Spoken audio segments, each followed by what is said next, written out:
มาบัดนี้ตกถึงยามฤดูแล้งสะแบงบ้านทางบ้านพี่ก่อไฟสีลมพัดตองเสียงกองสนั่นหู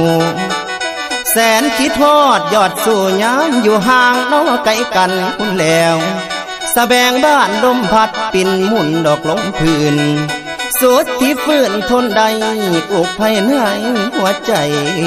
พี่